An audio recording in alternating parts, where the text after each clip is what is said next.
भारतीय reserve bank (RBI) ने cheque bounce को लेकर एक बड़ा फैसला लिया है, जो आज से पूरे देश में लागू हो गया है। आए दिन चेक बाउंस की घटनाओं में बढ़ोतरी को देखते हुए आरबीआई ने सख्त नियमों की घोषणा की है, जिससे बैंकों और खाताधारकों दोनों की जिम्मेदारी और बढ़ गई है। नए नियमों के तहत यदि कोई व्यक्ति जानबूझकर चेक बाउंस करता है, तो उस पर न केवल जुर्माना लगाया जाएगा बल्कि उसका खाता भी ब्लैकलिस्ट किया जा सकता है। इसके अलावा बार बार चेक बाउंस करने पर बैंक संबंधित व्यक्ति के खाते को बंद करने का अधिकार भी रखेगा। आरबीआई का यह कदम डिजिटल ट्रांजैक्शन को बढ़ावा देने और पेमेंट सिस्टम में पारदर्शिता लाने के उद्देश्य से उठाया गया है। अब ग्राहकों को पहले से ही अपने खाते में पर्याप्त राशि रखना अनिवार्य होगा, वरना सख्त कार्रवाई का सामना करना पड़ सकता है। आरबीआई द्वारा जारी नए दिशा निर्देशों के मुताबिक, अगर कोई व्यक्ति बार बार जानबूझकर चेक बाउंस करता है, तो उसके खिलाफ कानूनी कार्यवाही तेज कर दी जाएगी।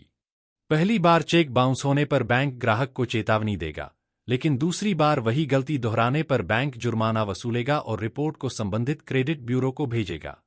साथ ही ऐसे खाताधारकों को हाई रिस्क कैटेगरी में रखा जाएगा, जिससे उनके भविष्य के लोन और अन्य बैंकिंग सेवाओं पर असर पड़ सकता है।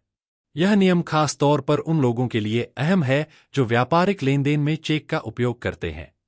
अब किसी भी ग्राहक को चेक जारी करने से पहले यह सुनिश्चित करना होगा कि उसके खाते में पर्याप्त बैलेंस हो, अन्यथा यह भारी आर्थिक और कानूनी परेशानी का कारण बन सकता है। आरबीआई के इस फैसले का सीधा असर आम नागरिकों, व्यापारियों और संस्थानों पर पड़ेगा जो अब तक चेक के भरोसे लेनदेन करते आ रहे थे। पहले कई बार ऐसा होता था कि लोग जानबूझकर खाते में बैलेंस नहीं रखते और चेक बाउंस करवा देते थे, जिससे दूसरे पक्ष को बड़ा नुकसान होता था। लेकिन अब यह मुमकिन नहीं होगा। नए नियमों से ग्राहक अधिक सतर्क होंगे और चेक जारी करने से पहले अपने खाते की स्थिति की जांच करना उनकी आदत में शामिल होगा। व्यापारियों को भी इससे राहत मिलेगी, क्योंकि उन्हें भुगतानों में देरी या धोखाधड़ी की संभावना कम होगी।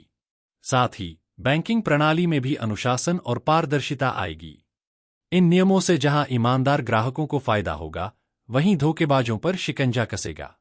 नए नियमों के तहत ग्राहकों को अब चेक जारी करते समय कुछ अहम बातों का विशेष ध्यान रखना होगा।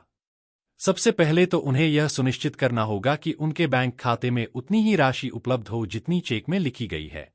इसके अलावा अगर किसी कारणवश चेक बाउंस हो भी जाए, तो समय रहते उसका निपटारा कर लेना जरूरी होगा ताकि कानूनी कार्रवाई से बचा जा सके। ग्राहकों को यह भी सलाह दी गई है कि वे अपने बैंक के साथ सभी जानकारियां अपडेट रखें और एसएमएस या ईमेल अलर्ट के जरिए ट्रांजैक्शन की जानकारी लेते रहें। अगर बार बार चेक बाउंस की शिकायत मिलती है, तो ग्राहक का सिविल स्कोर भी प्रभावित हो सकता है। इसीलिए चेक जारी करने से पहले पूरी सतर्कता और योजना बनाना अब जरूरी हो गया है।